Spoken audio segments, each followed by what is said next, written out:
Oh, we have some Unchained action for you today. We get to see what Witchcrafter is up to and some Hecahands action too. You guys smash the link crap out of that subscribe button so you guys don't miss out on more Oscar. And so Unchained, this deck has been seeing some decent tournament play right now. And honestly, I think it's really cool to see. You are going with 3 Shma and 1 Shara. I think that this is fine for the mode change forms, just to be able to kind of have something to work with.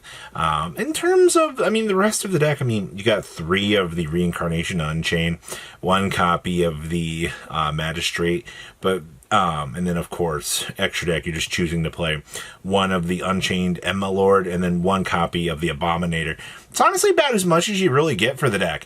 Obviously, you still do see the Fiendsmith package built into this, because honestly, access into Wave King Kaiser as an endboard piece is still very significant. At least gives you something to set your board up and at least end on, the extra layers of protection. I feel like that's a pretty common thing that we do get to see with these lists, which is kind of nice. Now, yes, that is Jowgen actually showing up within Witchcrafter. Now, obviously, the TCG doesn't have access to this, but I thought this was one of the coolest things that you could see, because suddenly Jowgen has a purpose right now.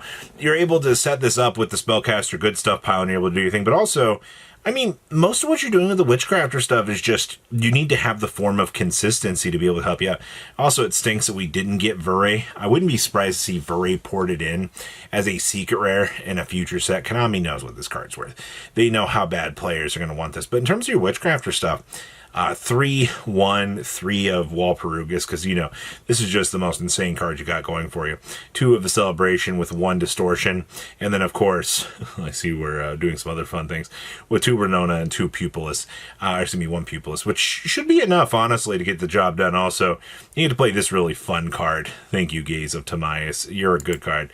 And then we have access to Hecahands with the Azamina Good Stuff package.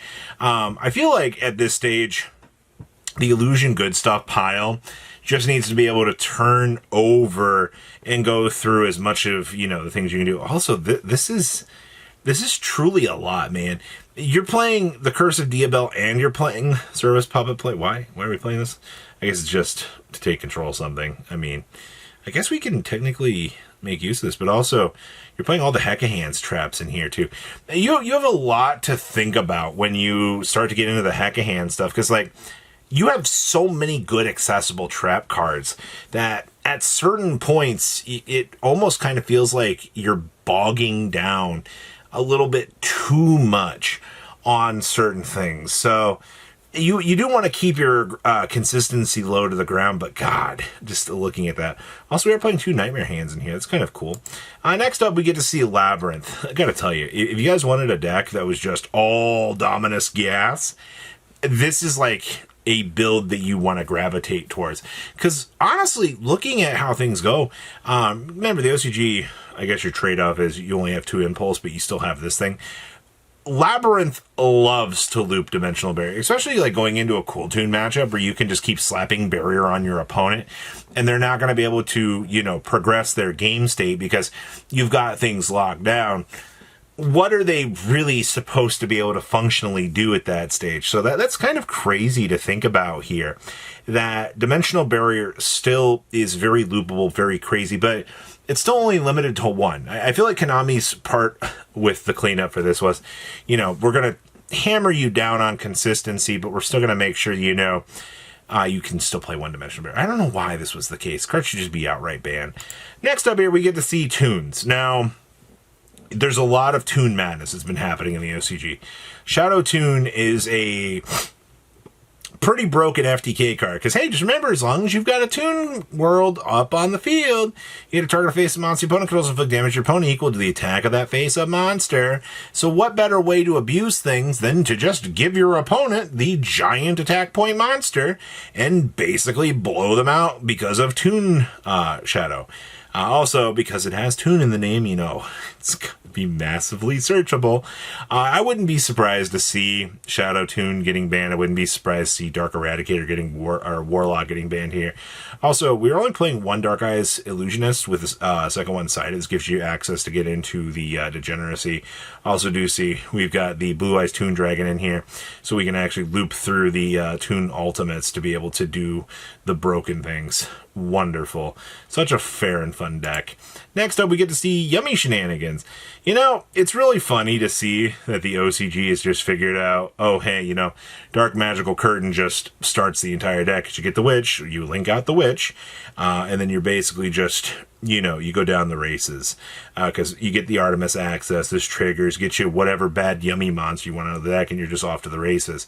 That's why, you know, you also see things like the original Dark Magician in here for the Gaze of Timaeus, because it gives you an accessible piece to be able to do things. You know, you can also curtain into this. It all depends on how you start, you know, the initial hands. Do I need to be able to get Gaze of Timaeus set up? Do I think my opponent's going to have more of a hand trap lineup?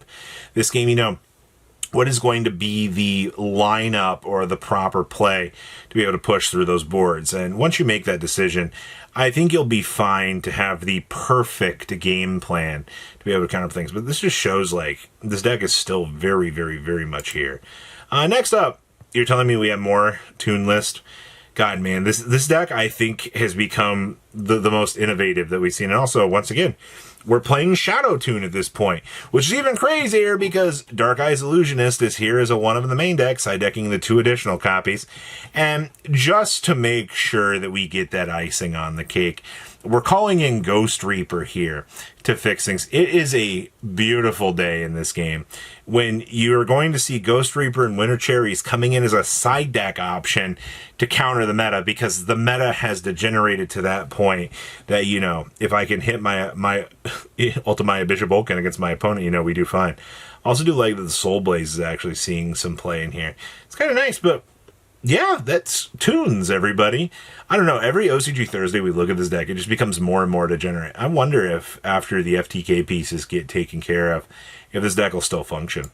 Next up, we get to see the Red Dragon Archfiend Turbo deck. I see that they were getting a little bit excited. We have the King's Resonance in here. We also have the Red Dragon's Chain. This card's pretty funny, actually. I do like this. Some other little funny things. We do get to play the Fiend Peace Golem, which is hilarious.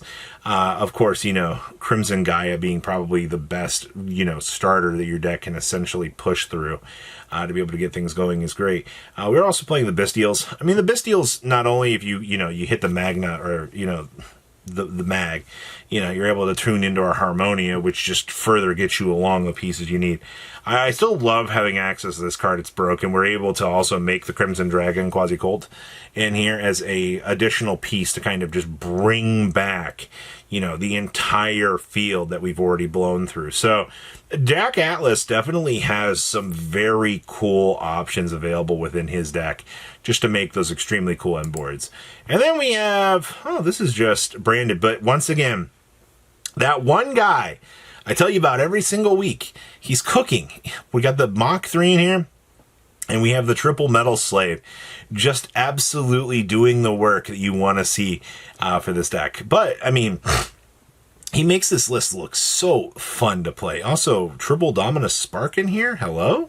Getting to see, I mean, it's kind of sad actually when you look at Branded's OCG lineup, because it's just like, oh hey, here's one Branded Fusion, here's a Branded Regain, and here's Triple Fallen and Virtuous. You wash your hands with it and you call it a day, because like realistically, on the bare minimum, that's all you really need. You know, you've gotten all the pieces that you need to do the thing. Also, we're playing Triple Pot going second. I see that we're now at the stage that Pot going second is just, it's a side deck staple for a lot of these decks, especially when you need to go digging in for cards to provide outs to situations with the opponent. Last but not least is, this was kind of funny, we have a Battling Boxer special here. Obviously, we have the rank up magic stuff, but unfortunately, we'll never get to like play the full package to this. I do like that the Flame Swordsman stuff actually gives you a kind of walkthrough on kind of what the deck wants to do, which is actually kind of nice. I do see 7th one being actually playing the OG rank up in here is kind of funny, but congratulations. Actually seeing somebody trying Battling Boxers in this era is really, really cool. So what do you guys kind of think about everything? Please leave a comment down below, tell me what you guys think, and I'll see your beautiful faces back here in a day, guys. Patrons, thank you.